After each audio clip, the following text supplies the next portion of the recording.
छात्रों, आप सभी का मेरे YouTube चैनल पर हार्दिक स्वागत। आज हम सौहार्द सोमनस्य यह कविता पढ़ने वाली है। यह रचना जहीर कुरैशी इनकी है। दोस्तों, जहीर कुरैशी इनका जन्म 1950 में गुना मध्य प्रदेश में हुआ। इनकी रचनाएं अंग्रेजी, गुजराती, मराठी, पंजाबी आदि भाषाओं में अनुवादित हो चुकी है। इनको इनकॉर्पोरेटेड सम्मान, गोपाल सिंह नेपाली सम्मान प्राप्त हुए हैं। जहीर कुरैशी इनकी प्रमुख कृतियाँ एक टुकड़ा धूप, लेखनी के स्वप्न, चांदनी का दुख, भीड़ में सबसे अलग, पेड़ तनकर भी नहीं टूटा, यह गज़ल संग्रह आदि रचनाएं प्रसिद्ध हुई है। दोस्तों, आओ हम कविता पढ़ते हैं। ओ छोटा मैं हूँ बड़ा ये बातें निर्मूल, उड़कर सिर पर बैठती निज पैरों की धूल। नफरत ठंडी आग है इसमें जलना छोड़, टूटे दिल को प्यार से जोड़ सके तो जोड़। पौधे नहीं बाटे नहीं नाम पूछकर फूल, हमने ही खोले बहुत स्वार्थ के स्कूल। धर्म अलग भाषा अलग फिर भी हम सब एक, विविध रंग करते नहीं हमको कभी अनेक। जो भी करता प्यार वो पा लेता है प्यार, प्यार नगद का काम है रहता नहीं उधार। जर्रे जर्रे में खुदा कन कन में भगवान, लेकिन जर्रे को कभी अलग न कन से मान।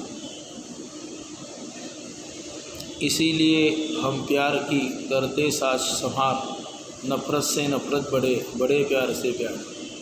भांति भांति के फूल है फल बगिया की शान, फल बगिया लगती रही मुझको हिंदुस्तान।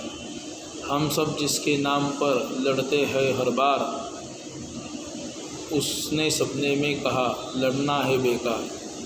कितना अच्छा हो अगर जले दीप से दीप, ये संभव तब हो सके आए दीप सभी। दोस्तों, इस कविता का अर्थ हम सबसे पहले समझ लेंगे। दोस्तों, इसमें पहली जो पंक्ति है वो है ओ छोटा मैं हूँ बड़ा ये बातें निर्मूल, उड़कर सिर पर बैठती निज पैरों की धूल। कवि कहते हैं कि स्वयं को बड़ा मानकर हम दूसरों को छोटा समझते हैं, यह बात व्यर्थ है। निर्मूल, निर्मूल इस शब्द का अर्थ है बिना जड़ की, निरर्थक।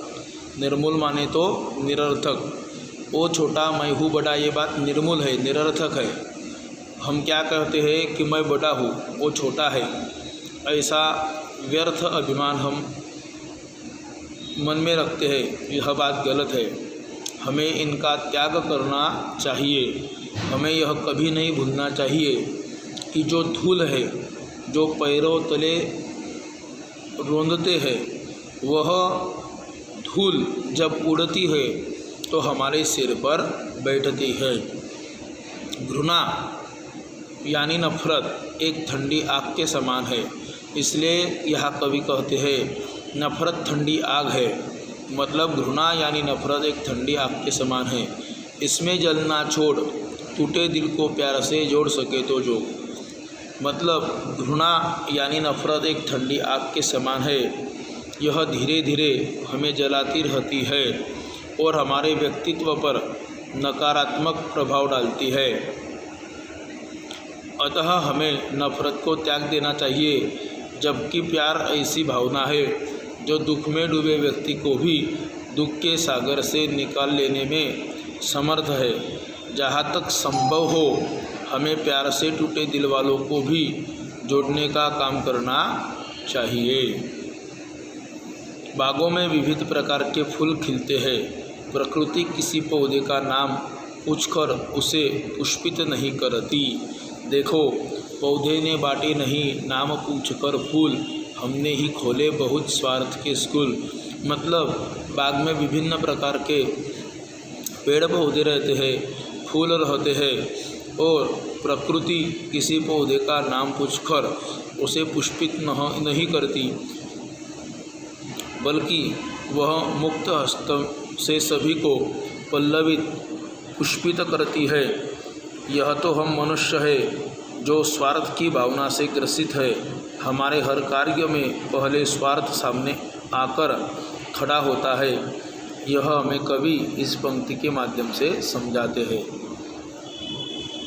जो भी करता प्यार वो पा लेता है प्यार, प्यार नगद का काम है रहता नहीं उधार। कवि कहते हैं कि हमारे देश में अनेक धर्मों को मानने वाले लोग रहते हैं, साथ ही यहाँ अनगिनत भाषाएं और बोलियां बोली जाती है, फिर भी हम सब भारतवासी एक है। धर्म की भिन्नता हो या भाषा की या फिर रंग भेद की, कोई भी तत्व हमारी एकता को प्रभावित नहीं कर सकता। जर्रे जर्रे में खुदा, कण कण में भगवान, लेकिन जर्रे को कभी अलग न कन से मान। इसलिए हम प्यार की करते साज संहार, नफरत से नफरत बढ़े बड़े प्यार से प्यार। भांति भांति के फूल है फल बगिया की शान, फल बगिया लगती रही मुझको हिंदुस्तान। मतलब बगीचा मतलब हिंदुस्तान, और भांति भांति के फूल यानी कि अनेक विभिन्न जाति धर्म भाषा के लोग। ऐसा इस फूल और बगिया के माध्यम से कवि को हमें समझाना है।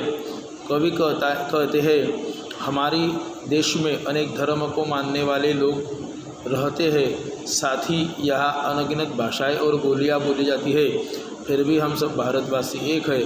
धर्म की भिन्नता हो या भाषा की या फिर रंग भेद, कोई भी तत्व हमारी एकता को प्रभावित नहीं करता।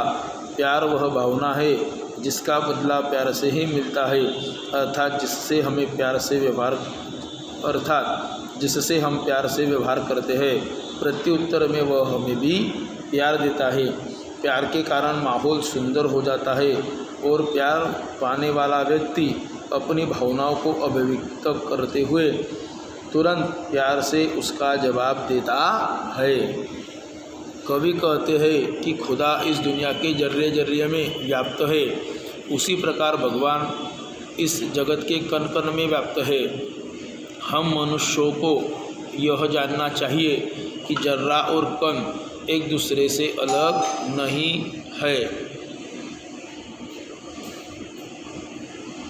उसी प्रकार खुदा और भगवान में भी कोई अंतर नहीं है, उन्हें एक दूसरे से अलग नहीं समझना चाहिए।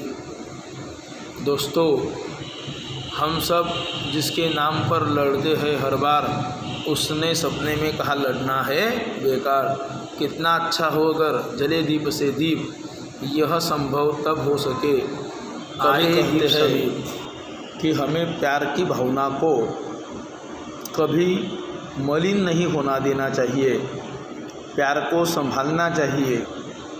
हमें यह भी कभी नहीं भूलना चाहिए कि नफ़रत सदा नफ़रत को ही जन्म देती है और प्यार से प्यार बढ़ता है। जिससे हम प्यार से व्यवहार करते हैं वह हमसे नफ़रत कर ही नहीं सकता। बगीचे में विद्यमान भांति भांति के फल और फूल उसकी शोभा बढ़ाते हैं, उसी प्रकार हमारा प्यारा देश हिंदुस्तान भी एक ऐसे बगीचे के समान है जिसमें भिन्न भिन्न प्रकार के भाषी धर्मावलंबी लोग रहते हैं और उसकी शोभा बढ़ाया करते हैं। कवि कहते हैं कि हम जिस भगवान के नाम पर बार बार आपस में लड़ते झगड़ते हैं, उसी भगवान का कहना है कि यह लड़ाई व्यर्थ है। इस लड़ाई में हानि ही हानि है, प्राप्त कुछ भी नहीं होता। अतः हमें धर्म के नाम पर लड़ना बंद कर देना चाहिए।